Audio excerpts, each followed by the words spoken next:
This is the saddest story which has ever happened in Kenyan history, that the Deputy President, Rigathi Gachagua, is now having a serious war with the boss of the country, that is President Ruto.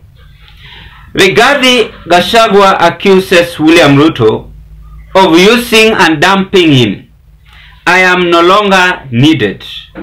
He furthermore carried on by saying, Deputy President Rigathi Gachagua has suggested that President William Ruto only needed him to challenge former President Uhuru Kenyatta.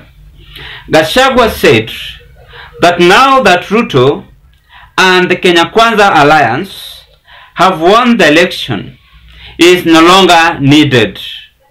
He added that the plan was to use him to gain power and then replace him by appointing another deputy president. That is Rigathi Gachagua's remarks. Deputy President Rigathi Gachagua expressed concerns about efforts by the members of parliament to impeach him. He accused the Kenya Kwanza administration led by President William Ruto of using him solely to secure victory in the 2022 general election. Then lastly, what did Gachagua say about Kenya Kwanza government? During a press briefing at his current residence on Monday, October 7th, Gachagua said he feels that Ruto and the Kenya Kwanza government no longer need him, as he has already fulfilled his role. A decision has been made that Rigathi Gachagua is no longer useful to this administration, Gachagua said.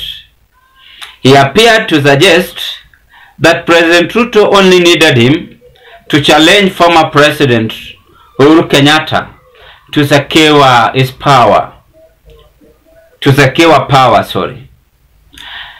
Rigathi and William Ruto are now separating. The marriage is no longer interested, as both of them are now having a political clash between them.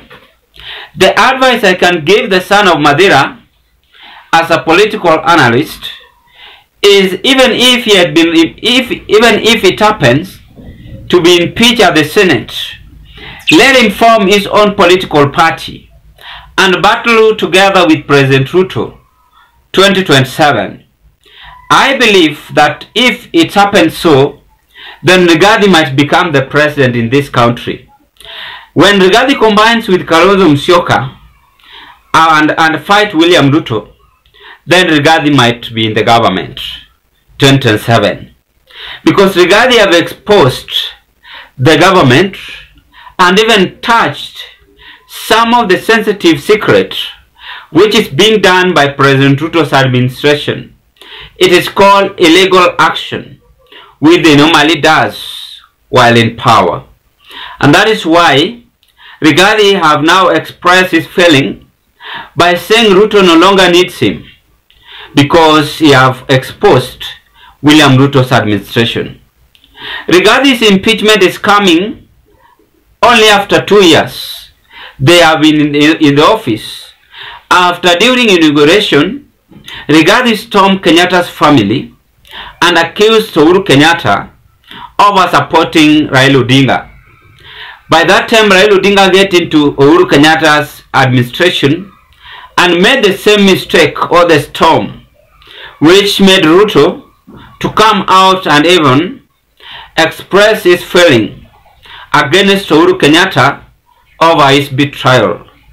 I want to say this, that people might pretend that Raila Odinga is not the one causing all these troubles, but I might suspect that this movement is being caused by Raila Odinga himself and enticing William Ruto to impeach his deputy. I'm saying this without fear of contradiction, because anywhere Raila gets into, there must be a problem. There was a problem during Moi's time. There was a problem during Uhuru's time.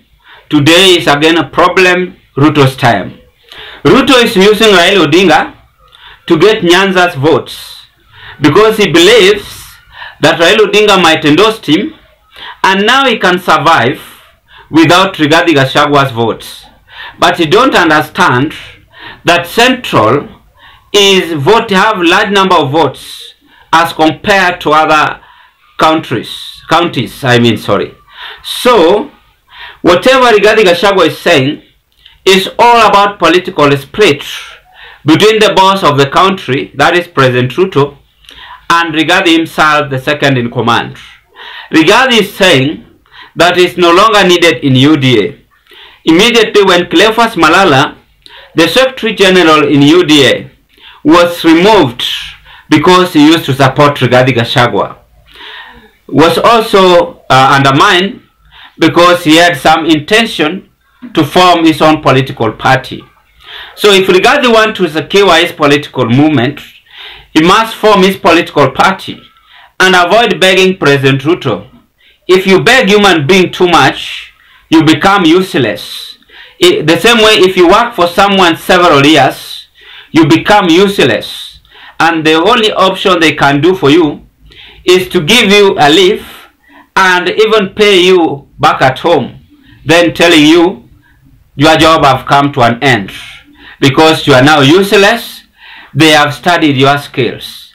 This is a lesson which should be learned by several politicians in this country, that never betray your own colleague.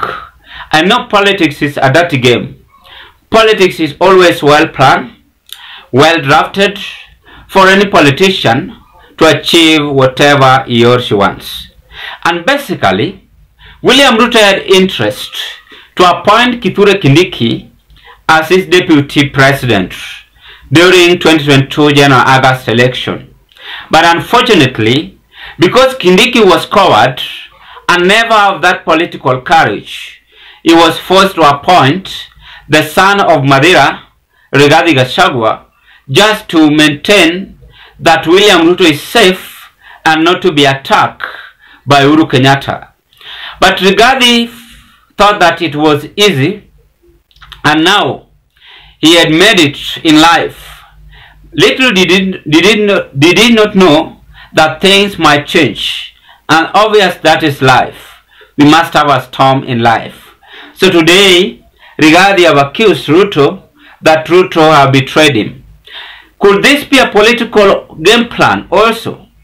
If it is so, then both Rigathi and William Ruto, I say, have embarrassed themselves, because Kenyans are no longer having interest on William Ruto and even Rigathi Gachagua. That is why they are saying, kufa makanga, kufa conductor, kufa mechanic. And mechanic, they are saying, is Raila Odinga, who is making vehicle to be serviced. So Kenyans are basically confirming that Rigathi and William Ruto might have their own political clueless in order to confuse Kenyans and avoid asking them their promises which they made on Mama Mboga and also Adani's deal, which have been said by Senator Okiya Mtata, plus the chief which was drafted by the CS of Health, who was fired. So that is what is happening, as Mount Kenya people are now saying that their sons have been humiliated. So Ruto must prepare for the worst. And I have a video clip telling us more how ground in Mount Kenya are now changing. And that is going to be our next political discussion, ladies and gentlemen. Thank you so much, and I wish you all the best. That is what have happened as regards this impeachment is now taken to the Senate, and let's wait the result.